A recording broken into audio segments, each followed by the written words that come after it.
यहाँ पे जिस तरीके से भाजपा के प्रवक्ता अजय जी बात कर रहे थे, वो कहीं ना कहीं दर्शाता है कि उन्हें कितना अहंकार है इस बात का कि ये चुनाव वो किस लेवल पे जाके खेल रहे थे और किस लेवल पे जाके वो जीत रहे हैं। मैं इनसे पूछना चाहूंगी कि अगर इन्होंने इतना ही विकास किया था, 20 लाख करोड़ के विकास का ये दावा करते हैं, तो फिर वोटर लिस्ट चोरी करने की जरूरत क्या होती है? चुनाव आयोग को आगे करके अपना चुनाव लड़ने की जरूरत क्यों होती है? क्यों इतना बेशुमार पैसा लगाने की जरूरत पड़ती है?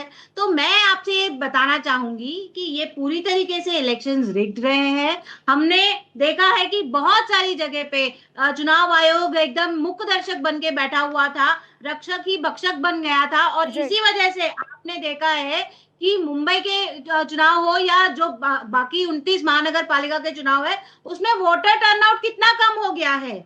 2017 में 55.3% वोटिंग परसेंटेज था, और चित्रा जी, अभी वो इसमें चुनाव आयोग क्या करेगा बताइए? चुनाव क्यों आयोग नहीं की इसमें करेगा? क्या गलती है? चुनाव में विश्वास ही नहीं रह गया। मैं आपको वही बता रही हूँ कि लोकतंत्र के अंदर लोगों का विश्वास ही खत्म हो गया, क्योंकि यहाँ पे एक के बाद एक धांधली होती रहती है, और चुनाव आयोग सिर्फ मुख्य दर्शक बन के बैठा रहता है। चुनाव आयोग में कंप्लेन की जाती है, चुनाव आयोग उसका संज्ञान ही नहीं लेता है।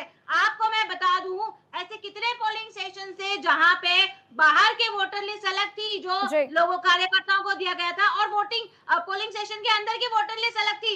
इनके खुद के मंत्री, भाजपा के खुद के मंत्री नवी मुंबई में गणेश नायक वोट नहीं डाल पाए, क्योंकि वोटर लिस्ट में से उन्हीं का नाम गायब था। आप सोचिए किस तरीके की, किस लेवल की धांधलगर्दी हो रही है। तो स्वाभाविक सी बात है कि ये पूरी तरीके से एक रिग्ड इलेक्शन रहा है, और इसे अगर जीतने का इनको बहुत ही गुमान है, तो ऐसी जीत इनको ही मुबारक हो। लेकिन मुझे बहुत आहत तो है इस चित्रा बात जी, का हार कि स्वीकार कर मुंबई लिए को, कांग्रेस ने, यही समझे आपके बयान से? मैं आपको सुन नहीं पाई, आप कृपया रिपीट चित्रा जी, करें। मैं ये कह रही हूँ कि कांग्रेस ने हार स्वीकार कर ली है, आपके इस बयान से यही समझा आप जाए? देखिए, हार हार आप तब मानेंगे ना जब आप रूल से तो खेलेंगे, जब आप फ्री एंड फेयर इलेक्शंस खेलेंगे। ये देश किसी की बात की बपौती तो है नहीं। यहाँ पे चुनाव आयोग क्यों एक तरफा काम करता है? उसे तो फ्री एंड फेयर रहना चाहिए।